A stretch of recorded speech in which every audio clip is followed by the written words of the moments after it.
அருமை இரட்சகரும் ஆண்டவருமாகிய இயேசு கிறிஸ்துவின் இணைய நாமத்தில் உங்களை வாழ்த்தி வரவேற்கிறேன். இந்த மூன்றாவது பகுதியிலும் ஒரு சில வசனங்களோட நம்ம போன பகுதியில் 3 பேரை குறித்து பார்த்தோம். விசுவாசித்தவர்கள் எப்படி தங்களுடைய வாழ்க்கையில் ஆசீர்வாதத்தை அனுபவித்தாங்கன்னு. அதே மாதிரி இந்த மூன்றாவது பகுதியில் மோசேயை குறித்து மட்டும் நம்ம பார்த்து இந்த விசுவாசத்தை குறித்து ஆண்டவர் என்ன வசனம் சொல்லுகிறார் அப்படின்றத குறித்து நம்ம பார்க்க இருக்கிறோம். என்னோட சேர்ந்து எடுத்துக்கொள்ளுங்க. எபிரேயர் 11வது அதிகாரம் 23 to 30 வரைக்கும் உள்ள வசனங்கள். மோசே விசுவாசித்ததால் என்னென்ன காரியங்கள் தேவனுக்கு பிரியமானதை செய்தார் அப்படின்னு சொல்லிட்டு நம்ம பார்க்க முடியும். எபிரேயர் 11வது அதிகாரம் 23 to 30 வரைக்கும் நான் வாசிக்கிறேன். மோசே பிறந்த பொழுது அவனுடைய தாய் தகப்பன்மார் அவனை அழகுள்ள பிள்ளை என்று கண்டு விசுவாசத்தினாலே ராஜாவினுடைய கட்டளைக்கு பயப்படாமல் அவனை 3 மாதம் ஒளித்து வைத்தார்கள்.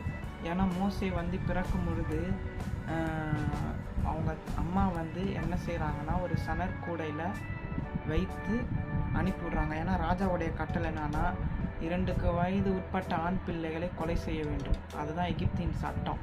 அந்த காலத்தில் பெண் பிள்ளைகளுக்கு முக்கியத்துவத்தை கொடுத்தாங்க, ஆண் பிள்ளைகளுக்கு முக்கியத்துவம் தரவில்லை. அப்போது மோசே என்பவர் அந்த டைமில் பிறக்கிறாரு. பார்வோன் ராஜா ஒரு கட்டளை மாரி போடுறாரு, 2 வயதுக்கு உட்பட்ட எல்லா ஆண் குழந்தைகளை கொலை செய்யணும் அப்படின்னு சொல்லிட்டு. ஆனால் இந்த வசனம் நமக்கு என்ன சொல்லுதுன்னா, மோசே பிறந்த பொழுது அவனுடைய தாய் தகப்பன்மார் அவனை அழகுள்ள பிள்ளை என்று எண்ணி, அதாவது கண்டு, அந்த பிள்ளை பார்ப்பதற்கு சௌந்தரியமாக அழகாக இருந்தது. விசுவாசத்தினாலே ராஜாவினுடைய கட்டளைக்கு பயப்படாமல், ஏன்னா ராஜா கட்டளை கொடுத்துட்டார், அப்படிப்பட்டவங்க நிச்சயமாக கொலை செய்யப்படணும்னு சொல்லி. அதனால் ராஜாவுடைய கட்டளைக்கு பயப்படல. அவங்க என்ன பண்ணாங்க, 3 மாதம் ஒளிச்சு வைத்திருந்தாங்க. அதனால் என்ன ஆச்சு, விசுவாசத்தினாலே, அடுத்த வாசனம் விசுவாசத்தினாலே மோசே தான் பெரியவனான பொழுது பார்வோனுடைய குமாரத்தியின் மகன் எனப்படுவதை வெறுத்து. ஏன்னா இந்த சம்பவம் நம்ம யாத்திராகமத்தில் பார்க்கலாம். ஏன்னா மோசே எகிப்தில் வளர்க்கப்படுற ஆண் பிள்ளைன்னு தெரிஞ்சு என்ன ஆகிடுது, அந்த குழந்தையானது அந்த எகிப்திய ஸ்திரீ ஒரு பெண்கிட்ட போய் அந்த குழந்தை போய் சேரும்பொழுது அந்த பெண் என்ன பண்ணுறாங்க, எகிப்திய பெண், சரி இந்த குழந்தைய நம்ம வளர்க்கலாம், பார்க்க அழகாக இருக்கே அப்படின்னு சொல்லி அவங்க வளர்க்க ஆரம்பிக்கிறாங்க. எகிப்திய முறையப்படி மோசே ராஜாவுடைய மகனாக இருந்தாலும் அவர் அதை வெறுக்கிறார். ஏன்னா ராஜானா ஒரு சௌகரியமான வாழ்க்கை இருக்குது. ஆனால் அது மோசே விரும்பலை. தான் எப்பொழுதும் தேவனுடைய மக்களோட துன்பத்தை அனுபவிக்கணும், கஷ்டங்களை அனுபவிக்கணும்னு தான் விரும்புகிறாரு. அதனால தான் அந்த வசனத்தில் சொல்லப்பட்டிருக்கு, அநித்தியமான பாவ சந்தோஷத்தை மோசே வெறுத்தாருன்னு சொல்லி வேதத்தில் நம்ம வாசிக்கிறோம். அதை நம்ம யாத்திராகமத்தில் பார்த்தா மோசேயை குறித்து நம்ம பார்க்கும்பொழுது அது ரொம்ப ஒரு பெரிய சம்பவம். அதை ஒரு தனி வீடியோவாக நம்ம பார்க்கலாம். ஆனால் விசுவாசத்தினால மோசே என்ன பண்ணார், இஸ்ரேல் மக்களோட கஷ்டத்தை அனுபவிப்பதை பெரிதாக நினைத்தார். அது மட்டும் இல்லை, ஏன்னு சொன்னால் விசுவாசத்தினால வருகிற தைரியம்.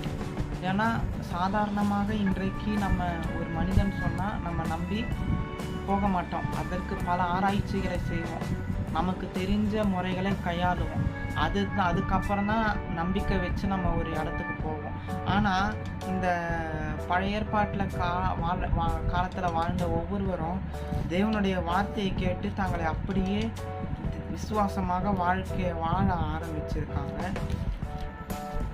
ஏன்னா இவங்க அதிகமாக யாரை நம்பினாங்கன்னா தேவனுடைய வார்த்தைகளை நம்பினாங்க, தேவனை அதிகமாக நம்பினாங்க. அதனால் விசுவாசத்தில் இவங்கெல்லாம் வல்லவர்களாய் மாறினார்கள். நம்ம வாசிக்கலாம். யாத்ராகமம் 1-7. ஏன்னா மோசே வந்து எப்படி அவருடைய வாழ்க்கையில் தேவனுக்கு வந்து விசுவாசத்தை வெளிப்படுத்தினாரு. ஏன்னா இன்றைக்கு நம்ம வந்து விசுவாசம் விசுவாசம் என்று பேசுகிறோம். இந்த 2 பகுதியில் நீங்கள் பார்த்தீங்கன்னா விசுவாசத்தை குறித்து நிறைய நான் சொல்லியிருக்கேன். ஆனால் இந்த 3வது பகுதின்னு வரும்பொழுது மோசே வந்து எல்லாருக்கும் நமக்கு தெரியும் மோசேயோடைய வரலாறை பற்றி. அதனால் மோசே வந்து எப்படி தேவனுக்கு கீழ்ப்படிந்தார் அப்படின்னு சொல்லிட்டு யாத்ராகமம் 6வது அதிகாரம் 1-7 வரைக்கும் உள்ள வசனங்களை நான் வாசிக்கிறேன். அப்பொழுது கர்த்தர் மோசேயை நோக்கி, நான் பார்வோனுக்கு செய்வதை இப்பொழுது காண்பாய். பலத்த கையை கண்டு அவர்களை போகவிடு. பலத்த கையை கண்டு அவர்களை தன் தேசத்திலிருந்து துரத்தி விடுவான் என்றார். ஏன்னா ஆண்டவர் சொல்கிறார் மோசே கிட்ட, பார்வோன் கிட்ட வந்து செய்வதை இப்பொழுது நீ பார்ப்ப. பலத்த கையினால் அவங்கள போக விட்டு அதே பலத்த கையினால் அவங்கள என்ன பண்ணுவேன், தேசத்தை வந்து துரத்தி விடுவான் அப்படின்னு சொல்லிட்டு அடுத்த வசனத்தை நான் படிக்கிறேன். மேலும் தேவன் மோசேயை நோக்கி, நான் யெகோவா. 3வது வசனம், சர்வ வல்லமையுள்ள தேவன் என்னும் நாமத்தினால் நான் ஆபிரகாமுக்கும் ஈசாக்குக்கும் யாக்கோபுக்கும் தரிசனமானேன். ஆனாலும் யெகோவா என்னும் என் நாமத்தினால் நான் அவர்களுக்கு அறியப்படவில்லை.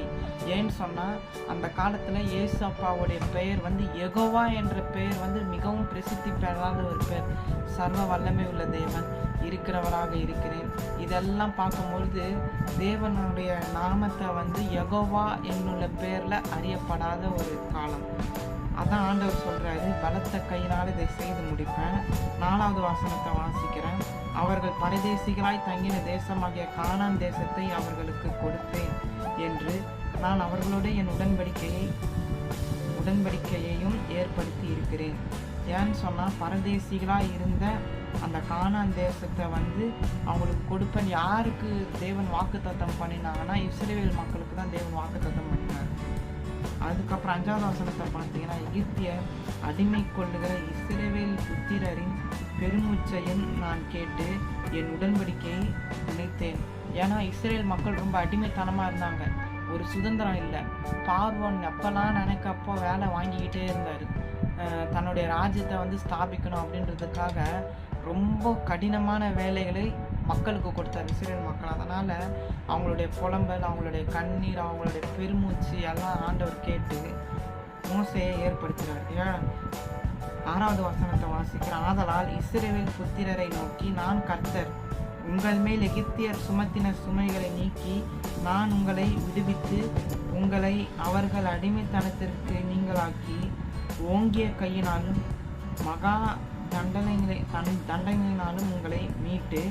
7வது வசனம், உங்களை எனக்கு ஜனங்களாக சேர்த்து கொண்டு உங்களுக்கு தேவனாயிருப்பேன். உங்கள் மேல் எகிப்தியர் சுமத்தின சுமைகளை நீக்கி உங்களை விடுவிக்கிற உங்கள் தேவனாகிய கர்த்தர் நான் என்று அறிவீர்கள். ஏன்னா ஆண்டவர் ஒரு பெரிய ப்ராமிஸ் இங்கே தராரு. இஸ்ரேல் மக்கள் வந்து எப்படி ஆண்டவர் விடுவிப்பாரா, அவங்களுடைய சுமைகளை நீக்கி அவங்களுடைய பாரத்தையெல்லாம் எடுத்து போடுவேன்னு சொல்கிறேன். அவங்கக்கிட்ட உங்களுடைய அடிமைத்தனத்தையும் நான் எடுத்து போட்டுருவேன். ஏன்னா மகா தண்டனைகளால் ஓங்கிய புயத்தினால, ஏன்னா ஏசப்பாவுடைய கரம் பராக்கிரமம் செய்யக்கூடிய கரம், அந்த கரத்தினால் என்ன பண்ணுவார், இஸ்ரேல் மக்களுக்கு நான் விடுதலை தருவேன்னு சொல்கிறாரு. அடுத்த வசனத்தை பார்த்தீங்கன்னா 7வது வசனம், அவங்கள வந்து இஸ்ரேல் மக்களை வந்து சொந்த ஜனங்களாக தெரிந்து கொள்வாராம். அது மட்டும் இல்லாமல் அவருடைய தேவன், அவங்களுக்கு தான் அவர் வந்து கடவுளாக இருப்பேன்னு சொல்லி இந்த இடத்துல வந்து வாக்குத்தத்தமாக அந்த மக்களுக்கு சொல்கிறார். அடுத்த ஒரு யாத்திராகமத்தில் ஒரு வசனத்தை பார்த்தீங்கன்னா, அதே 6வது அதிகாரம் 13வது வசனத்தில் மோசையோட பேசுகிறார் ஆண்டவர். கர்த்தர் மோசையோடும் ஆரோனோடும் பேசி இஸ்ரவேல் புத்திரரை எகிப்து தேசத்திலிருந்து அழைத்து கொண்டு போகும்படிக்கு அவர்களை இஸ்ரவேல் புத்திரரிடத்துக்கும் எகிப்தின் ராஜாவாகிய பார்வோன் இடத்துக்கும் கட்டளை கொடுத்து அனுப்பினார். ஏன்னா கட்டளை கொடுத்து அனுப்புகிறார். இஸ்ரேல் மக்கள் இஸ்ரேல் மக்களோட போகணும் அப்படின்னு சொல்லிட்டு இஸ்ரவேல் புத்திரர் இடத்துல எகிப்திய ராஜா வந்து பார்வோன் இடத்துக்கு கட்டளை கொடுத்து அனுப்புகிறார்.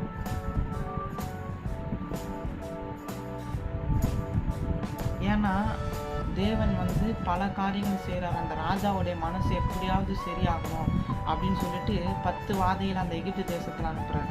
அந்த 10 வாதைகளுக்கு பிறகும் என்ன ஆகலை, அந்த ராஜாவுடைய மனசு திரும்பலை.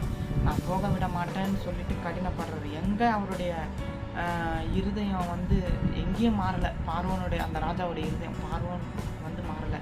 செங்கடல் வரைக்கும் அந்த பார்வோன் வந்து இஸ்ரேல் மக்களை விடவே கூடாது, இவங்களை எப்படியாவது அடிமையாக்கணும்னு சொல்லிட்டு துரத்திக்கிட்டே வராரு. ஆனால் கடைசியில் பார்த்தீங்கன்னா இஸ்ரேல் மக்களோட தேவன் இருக்கிறாரு. மோசையோட தேவன் இருந்ததுனால செங்கடலை 2ஆக பிரித்து இவங்க கடக்கும் பொழுது அங்கே ஒரு பெரிய சுழல் காற்றினால அந்த செங்கடலை மூடி எகிப்தியர் சேனைகள் முழுவதும், பார்வோனும் எகிப்திய சேனைகள் முழுவதும் கடலில் முழுகி போய் இறந்து போகிறாங்க. ஏனென்று சொன்னால் தேவனை யாரெல்லாம் விசுவாசிக்கலையோ, தங்களுடைய இருதயத்தை கடினப்படுத்தி கொண்டு இப்படி வந்து தங்களுடைய வாழ்க்கையை ஒப்பு கொடுக்காம இருக்காங்களோ, அந்த இடத்துல தேவன் வந்து இறங்கி கிரியை செய்கிறாரு. அடுத்த வசனத்தை பார்க்கும்பொழுது இதிலிருந்து தான் நம்ம வந்து விசுவாச பட்டியலாக இந்த எபிரேயர் 11 பார்க்குறோம். விசுவாசத்தினால தான் மோசே வந்து செங்கடலை பிரித்து அந்த இஸ்ரேல் மக்கள் அந்த செங்கடலை கடந்து போகிற அந்த காரியத்தையும், அதே மாதிரி யாத்திராகமம் 7ஆவது அதிகாரம் 19 - 22 வரைக்கும் உள்ள வசனங்களை பார்த்தீங்கன்னா அதையும் நான் வாசிச்சிடுறேன். மேலும் கர்த்தர் மோசேயை நோக்கி, ஆரோனிடத்தில் உன் கோலை எடுத்துக்கொண்டு எகிப்து நீர்நிலைகளாகிய அவர்கள் வாய்க்கால்கள் மேலும் நதிகளின் மேலும் ஜனங்கள் மேலும் தண்ணீர் நிற்கிற எல்லா இடங்களின் மேலும் அவைகளை இரத்தமாகும்படி உன் கையை நீட்டு. அப்பொழுது எகிப்து தேசம் எங்கும் மரப்பாத்திரங்களாலும் கற்பாத்திரங்களாலும் ரத்தம் உண்டாயிருக்கும் என்று சொல் என்றார். இந்த இடத்துலையும் தேவனுடைய செய்கையை பார்த்தா மோசே கிட்ட சொல்கிறார் ஆண்டவர், நீ என்ன பண்ணு, உன் அண்ணனாகிய ஆரோன் கிட்ட அந்த கோலை வந்து நீ எடுத்துக்கிட்டு, உன் அண்ணன் கையில் இருக்கிற அந்த கோலை எடுத்துக்கொண்டு நீ எகிப்தில் இருக்கிற எல்லா ஆறு எங்கெங்கெல்லாம் தண்ணி நிற்குதோ, ஏற ஓட சமுத்திரம் எல்லாத்தையுமே அந்த கோலை நீட்டி என்ன பண்ணு, வாய்க்கால் நதி எல்லாத்து மேலேயும் ஜனங்கள் மேலே எல்லார் மேலேயும் என்ன பண்ணு, அந்த தேசம் தண்ணீர் வந்து குடிக்காதபடிக்கு ரத்தமாக மாறும்படி கட்டளை போடுன்றாரு. அப்போ அப்படி செய்யும் போது என்ன ஆகுதுன்னா எல்லாமே நீர்நிலைகள் எல்லாமே ரத்தமாக மாறுது. ஏன்னா அந்த எகிப்தியர் மக்கள் ஆண்டவருடைய அதிசயத்தை பார்க்கணும்.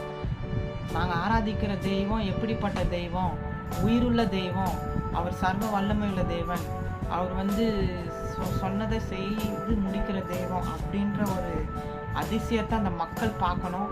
அந்த மக்களும் உண்மையான தெய்வத்தை ஏற்றுக்கணும்னு சொல்லிட்டு தான் இவ்வளோ அதிசயத்தையும் செய்கிறார். ஆனால் கிட்டத்தட்ட நிறைய அற்புதங்கள் அதிசயங்கள் 10 வாதைகளுக்கு மேலே அந்த எகிப்து தேசத்தை வாதித்தோம். பார்வோனுடைய இருதயம் கடினப்பட்டு தான் இருந்தது, மனம் திரும்பலை. அதுக்கப்புறம் நான் வாசிக்கிறேன். கர்த்தர் கட்டளையிட்டபடி மோசே என்ன பண்ணுறாரு, மோசேயும் ஆரோனும் செய்தார்கள்.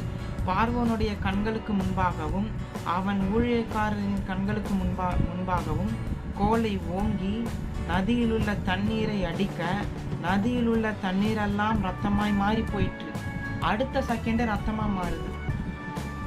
இப்போ 21வது வசனத்தை பார்த்தீங்கன்னா, நதியின் மீன்கள் செத்து நதி நாற்றமாய் போயிற்று. நதியின் தண்ணீரை குடிக்க எகிப்தியருக்கு கூடாமற் போயிற்று. எகிப்து தேசம் எங்கும் ரத்தமாக இருந்தது. ஏன்னா அந்த ஒரு கட்டளையால் அந்த எகிப்து தேசத்தில் வந்து தண்ணீர் எங்கெங்கெல்லாம் இருந்ததோ அதெல்லாம் ரத்தமாக மாறிச்சு. கடலில் இருந்த மீன்கள் எல்லாம் செத்து போய் நாற்றம் அடிக்க ஆரம்பிச்சது. அதுக்கப்புறம் 22வது வசனத்தையும் வாசிக்கிறேன். எகிப்தின் மந்திரவாதிகளும் தங்கள் மந்திர வித்தையினால் அப்படி செய்தார்கள். கர்த்தர் சொல்லி இருந்தபடி பார்வோனின் இருதயம் கடினப்பட்டது, அவர்களுக்கு செவி கொடாமல் போனார். பார்வோனுடைய இருதயம் மறுபடியும் கடினமாகி பார்வோன் வந்து போக விடல ஜனங்களை. அவங்க எனக்கு அடிமையாக தான் இருக்கணும், எனக்கு தான் வேலை செய்யணும் அப்படின்னு சொல்லி மோசே கிட்ட கட்டளையாக சொல்கிறாரு. அதனால் என்ன பண்ண வேண்டியதாக இருந்தது, இன்னும் அதிசயம் அற்புதம் ஆண்டவர் செய்கிறாரு. எகிப்து தேசத்தில் கல்மழை, வெட்டுக்கிளி, தவளை எல்லாம் வருது. ஆனாலும் அந்த ராஜாவுடைய மனசு கடைசி வரைக்கும் மாறலை. அடுத்த வசனத்தை நம்ம யாத்திராகமம் 7வது அதிகாரம் 10 - 13 வரைக்கும் நம்ம பார்த்தோம்னா, மோசே கிட்ட தைரியமாக போகிறாங்க. அந்த தைரியத்தை தான் நம்ம இங்கே பார்க்கணும். மோசேயும் ஆரோனும் பார்வோனிடத்தில் போய் கர்த்தர் தங்களுக்கு கட்டளையிட்டபடி செய்தார்கள். ஆரோன் பார்வோனுக்கு முன்பாகவும் அவன் ஊழியக்காரருக்கு முன்பாகவும் தன் கோலை போட்டான், அது சர்ப்பமாயிற்று. ஏன்னா எந்த ஒரு மனுஷனும் என்ன பண்ண முடியாது, இந்த மாதிரி நம்பி போய் செய்ய முடியாது. ராஜா கிட்ட இந்த காலத்தில் நம்ம பேச முடியுமா? ஒரு சிஎம் கிட்ட நம்ம துணிஞ்சு இப்படி செய்ய முடியாது. அப்போ அந்த காலத்தில் பாருங்கள், அவங்க ஆண்டவருடைய குரலை கேட்டது மாத்திரம் இல்லை, நம்பி விசுவாசித்ததுனால ராஜா முன்னாடியே போய் கோலை போட்டு ஆரோனும் மோசையும் அந்த கோல் பாம்பாக மாறுது. அதுக்கு அடுத்த வசனத்தை பார்த்தீங்கன்னா, அப்பொழுது பார்வோன் சாஸ்திரிகளையும் சூனியக்காரரையும் அழைப்பித்தான், எகிப்தின் மந்திரவாதிகளுக்கும் தங்கள் மந்திர வித்தையினால் அப்படி செய்தார்கள். மந்திரவாதியும் செய்கிறான், அந்த வெறும் கட்டை அந்த கோல் பாமா மாறுது. இவங்களும் போடுறாங்க, அதே மாதிரி அந்த டெக்னிக் அந்த மாதிரி வேலை ஒர்க் ஆகுது, வேலை செய்யுது. அப்போது ஆண்டவர் பார்க்குறாரு, மோசையும் ஆரோனையும் விட்டு பார்க்குறாரு. அந்த மந்திரவாதிகள் அதே மாதிரி காப்பி அடிச்சு செய்கிறாங்க. ஒரு கட்டத்துக்கு மேலே கல்மழை அனுப்புகிறாரு. அந்த கல்மழை என்ன ஆகுது, எல்லார் மேலேயும் அந்த கல்மழை பெஞ்சு கொப்பளம் போடுது. அப்போ என்ன செய்ய முடியலன்னா, அந்த மந்திரவாதிகளால் இந்த அற்புதத்தை காப்பி அடித்து செய்ய முடியல. ஏன்னா வித்தியாசம் தெரியணும். தாங்கள் ஆராதிக்கிற தெய்வம் எப்படிப்பட்ட தெய்வம் என்பதை அந்த எகிப்து மக்கள் அறியணும். அப்படின்றதுக்காக தேவன் என்ன செய்கிறாரு, ஒரு கட்டத்துக்கு மேலே தன்னுடைய வல்லமையை வெளிப்படுத்துகிறாரு. ஆனால் எகிப்து மக்கள், அந்த எகிப்து மந்திரவாதி சூனியக்காரங்களால் அப்படிப்பட்ட ஒரு அற்புதத்தை செய்ய முடியல. கல்மழையை பெய்ய பண்ண முடியல. அவங்க என்ன ஆகிடுறாங்க, சோர்ந்து போயிடுறாங்க. அடுத்த வசனத்தை நம்ம பார்த்தோம்னா, இப்படியெல்லாம் ஆண்டவர் சொன்னதுனால அந்த மோசை கீழ்ப்படிஞ்சார். மோசையும் ஆரோனும் கீழ்ப்படிஞ்சதுனால என்ன ஆச்சு, அந்த விசுவாசத்தினால் உண்டான அந்த தைரியம் அவங்களுக்கு வெற்றியை கொடுத்தது. இஸ்ரேல் மக்களை மீட்டாங்க. செங்கடலை தாண்டி போக பண்ணினார் ஆண்டவர். பார்வோனுடைய சேனை முழுவதுமாக கடலில் அமிழ்ந்து செத்து போயிட்டு.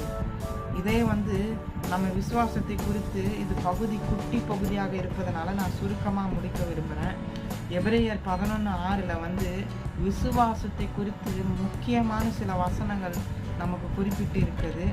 விசுவாசிக்கிறவனுக்கு எல்லாம் கைகூடும், விசுவாசிக்கிறவனுக்கு எல்லாம் கூடும், ஆண்டவர் மேலே நம்பிக்கையாக இருக்கிறவனுக்கு எல்லாம் கூடும். ஆனால் எபிரேயர் 11:6 நமக்கு தெளிவான ஒரு விளக்கங்களை, விசுவாசம் ஏற்கனவே நான் முதல் பகுதியில் சொன்னேன், காணப்படாதவைகளின் நிச்சயம், நம்பப்படுகிறவைகளின் உறுதி. ஏன்னா அந்த விசுவாசம் இருக்கிற வரைக்கும் என்ன போராட்டம் வந்தாலும் ஆபிரகாம் வாழ்க்கையை பார்த்தோம் முதல் பகுதியில். ரெண்டாவது பகுதியில் நோவாவையும் பார்த்தோம், ஈசாக்கு யாக்கோபை பார்த்தோம். இந்த மூன்றாவது பகுதியில் மோசையை குறித்து நம்ம பார்த்தாச்சு.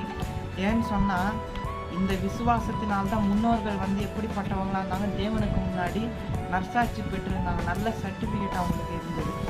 அந்த விசுவாசத்தின் கீழ்ப்படுதல் நிமித்தமாக தான் இன்றைக்கும் நம்ம பைபிளில் இவர்களை குறித்து தொடர்ந்து பேசிக்கொண்டு வருகிறோம், படித்து கொண்டு வருகிறோம்.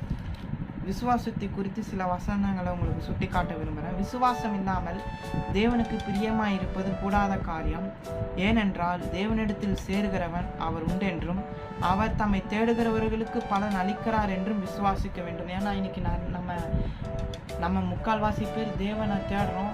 ஆண்டவர் கேட்பாரா, கேட்க மாட்டாரா, பதில் கொடுப்பாரா, கொடுக்க மாட்டாரா, ஐயோ அவர் பார்க்கல, நம்ம வேதனை எங்கே பார்க்க போகிறாரு, நமக்கு மட்டும் அற்புதத்தையே செய்ய மாட்டார், மற்றவங்க எல்லாருக்கும் அற்புதத்தை செய்வாருன்னு சொல்லிட்டு ஒரு முட்டாள்தனமான அவநம்பிக்கையில் நம்ம இருப்போம்.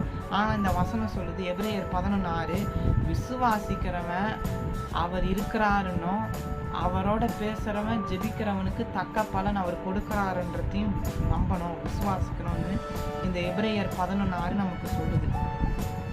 அது மட்டும் இல்லாமல் எபிரேயர் 10:38 பார்த்தீங்கன்னா, விசுவாசத்தினாலே நீதிமான் பிழைப்பான். எதால் பிழைப்பான்? விசுவாசிக்கிறவன் ஆண்டவரை நம்பி வாழறதுனால அவன் பிழைப்பான். அவனுக்கு எந்த பிரச்சனை போராட்டம் வந்தாலும் அந்த விசுவாசத்தின் நிமித்தமாக ஆபிரகாம் எப்படி ஈசாக்கை பெற்றுக்கொண்டாரோ, மோசே எப்படி இஸ்ரேல் மக்களை மீட்டாரோ, நோவா எப்படி எச்சரிப்பு பெற்று தன்னுடைய குடும்பத்தை மட்டும் காப்பாற்ற முடிஞ்சரோ, அந்த மாதிரி இந்த வசனம் சொல்லுது, விசுவாசத்தினால்தான் நீதிமான் பிழைக்க முடியும். அதுக்கு கீழே உள்ள வசனத்தை நான் வாசிக்கிறேன். அவன் பின்வாங்கி போகவே கூடாது. அவிசுவாசப்பட்டு ஆமாம் ஆண்டவர் எங்கே செய்ய போகிறாரு, இனிமேல்ட்டு அவ்வளோதான், நம்ம எவ்வளோ முறை ஜெபிச்சிட்டோம், எவ்வளோ முறை பைபிளை படிச்சிட்டோம், இதுக்கு மேலே ஆண்டவர் செய்ய மாட்டாருன்னு சொல்லி மனசு தளர்ந்து எவன் ஒருத்தன் ஏசப்பாவே எனக்கு வேணான்னு சொல்லிட்டு பின்வாங்கி போகிறானோ அவன் மீது அவருடைய ஆத்மா பிரியமாக இருக்காது. அவன் மேலே ஆண்டவர் வந்து பிரியமாக இருக்க மாட்டாருன்னு இந்த வசனம் சொல்லுது.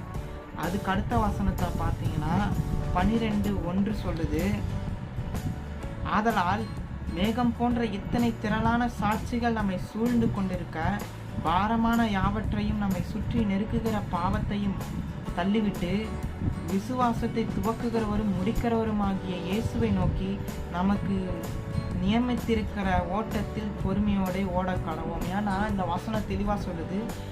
எபிரேயர் 11 ஃபுல்லாக யாரெல்லாம் ஆண்டவரை விசுவாசிச்சதுனால என்னென்ன பலனெல்லாம் அனுபவிச்சாங்கன்ற ஒரு பட்டியல் வருது. ஆனால் எபிரேயர் 12வது அதிகாரம் 1வது வசனம் சொல்லுது, இதெல்லாம் ஒரு சாட்சி, மேகம் போல சாட்சிகள் இவங்கெல்லாம்.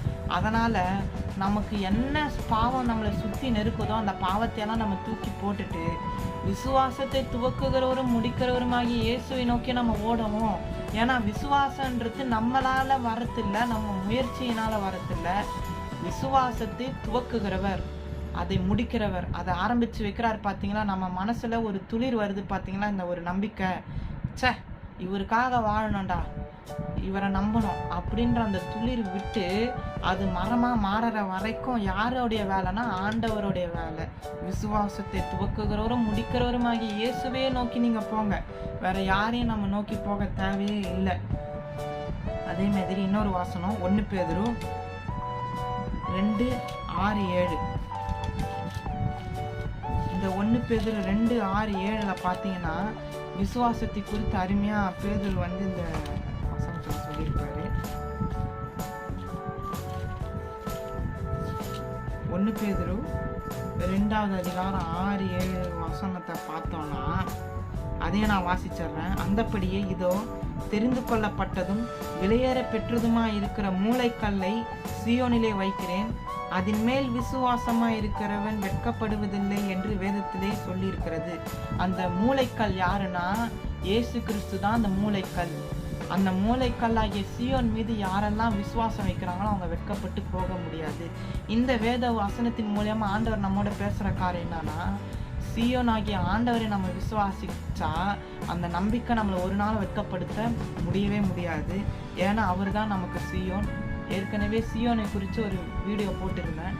அதில் வந்து யார் நமக்கு சீயோன்னா ஆண்டவர் தான் நமக்கு சீயோன், அவர் தான் நமக்கு மூளைக்கல் எல்லாமே. அவர் மேலே நம்ம நம்பிக்கையாக விசுவாசமாக இருக்கும்போது அவர் நம்மளை வெட்கப்படுத்த விட மாட்டார். அதுதான் அந்த வசனத்துடைய ஒரு சாராம்சம், ஒரு அர்த்தம். 7வது வசனத்தை வாசிக்கிறேன். ஆகையால் விசுவாசிக்கிற உங்களுக்கு அது விலையேற பெற்றது, கீழ்ப்படியாமல் இருக்கிறவர்களுக்கோ வீடை கட்டுகிறவர்களால் தள்ளப்பட்ட பிரதான மூளைக்கல்லாகிய அந்த கல் இடுகிறதற்கு ஏதுவான கல்லும் விழுகிறதற்கு ஏதுவான கண்மலையும் ஆயிற்று. இயேசு கிறிஸ்துவை யாரெல்லாம் விசுவாசிக்கிறாங்களோ, இந்த 7வது வசனம் சொல்லுது, விசுவாசிக்கிறவன் அதை கீழ்ப்படியாமல் போகும்போது அவன் எப்படிப்பட்ட வீடாக இருக்கிறான், அந்த வீடு கட்டப்பட்டும் அது நிராகரிக்கப்படுகிற வீடாய் மாறுது.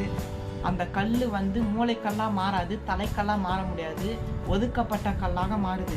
அப்போது சண்டே கிளாஸில் ஒரு பாட்டு சொல்லி தருவாங்க. கற்பாறையின் மேல் கட்டினவன் புத்தி உள்ளவன், கற்பாறையின் மேல் கட்டினவன் புத்தி உள்ளவன், கற்பாறையின் மேல் கட்டினவன் புத்தி உள்ளவன். பெருமழை பெய்தது, பெருமழை பெய்து. அதாவது மணலின் மேலே கட்டப்பட்ட வீட்டுக்கும் கல் மேலே கட்டப்பட்ட வீட்டுக்கும் உள்ள வித்தியாசத்தை தான் சண்டே கிளாஸில் பாட்டாக சொல்லி கொடுப்பாங்க சின்ன பசங்களுக்கு.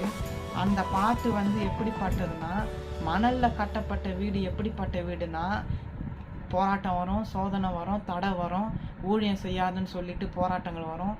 அந்த மழை, அந்த இடி வந்து அந்த மண்ணை தாக்கி அந்த மண்ணில் கட்டப்பட்ட வீடு நாசமாக போகுது. ஆனால் கல் மேலே கட்டப்பட்ட வீடு புயல் அடிக்குது, காற்று வருது, மழை பெய்யுது, எல்லா பிரச்சனையும் வருது. ஆனால் அந்த கல் வந்து ஸ்ட்ராங்காக நிற்கிது, ஒரு பிரச்சனையும் அந்த கல்லுக்கு வரல, அந்த கல் வந்து உடஞ்சி போகலை. அந்த கல் யாருன்னா இயேசு கிறிஸ்து. அஸ்திபாரமாகிய இயேசு கிறிஸ்துவின் மீது நம்முடைய விசுவாசத்தை கட்டும் பொழுது என்ன பிரச்சனை என்ன போராட்டம் வந்தாலும் அந்த விசுவாசத்தை விட்டு நம்ம விலகி போகாமல் இருப்போம். ஏன்னா கல்லின் மேலே தான் வீட்டை கட்டணும். ஏன்னா அந்த மூளைக்கு தலைக்கல்லாக இருக்கிறவர் யார் தான்? இயேசு கிறிஸ்து தான் நம்மளுடைய தலைவர், போதகர், எல்லாமே. இன்னைக்கு இருக்கிற தலைவர்களோ மனிதர்களோ தலைக்கல்லாக மாற முடியாது. ஏன்னா நமக்கு எல்லாருக்கும் முன்னோடி ஒருவர் இருக்கிறார், இயேசு கிறிஸ்து. இன்றைக்கு அநேக ஊழியக்காரங்களை நம்ம ஃபாலோ பண்ணுறோம், அப்படி அல்ல. நம்ம முக்கியமாக யாரை பின்பற்றணும்னா இயேசு கிறிஸ்துவை தான் முக்கியமாக பின்பற்றணும். ஏன்னா அவர் தான் நமக்கு முன்மாதிரியாக எல்லா காரியத்தையும் சொல்லி கொடுத்துட்டு போயிருக்கிறாரு, எப்படி வாழ்க்கை வாழணும்னு சொல்லிட்டு. அதனால் விசுவாசத்தை நாம் யார் மீது அதிகமாக வைக்கணும்னா மூளைக்கல்லாகிய இயேசு கிறிஸ்துவின் மீது வைப்போம். இந்த விசுவாசத்தை நாம் ஒரு காலமும் அழித்து கொள்ளாதபடிக்கு பவுலையா சொல்கிறது போல, கிறிஸ்துவின் அன்பை விட்டு பிரிப்பவன் யார்? உபத்திரவமோ துன்பமோ வியாகுலமோ நாசமோசமோ நிர்வாணமோ பசியோ பட்டினியோ என்ன பிரச்சனை வந்தாலும் ஏசப்பாவுடைய அன்பை விட்டு என்னை எதுவும் பிரிக்க முடியாது அப்படின்ற ஒரு உறுதியும் விசுவாசமும் யாருக்குள்ளே இருந்ததுன்னா அப்போஸ்தலராகிய பவுல் அவருக்குள்ளே இருந்தது. அந்த விசுவாசத்தை நாமளும் அபியாசித்து அந்த விசுவாசத்தின்படி நாம் தேவனோட நெருங்கி ஜீவிப்போம். இந்த வேத வசனத்தின் மூலமாக தேவன் உங்களையும் என்னையும் ஆசீர்வதிப்பாராக. ஆமென்.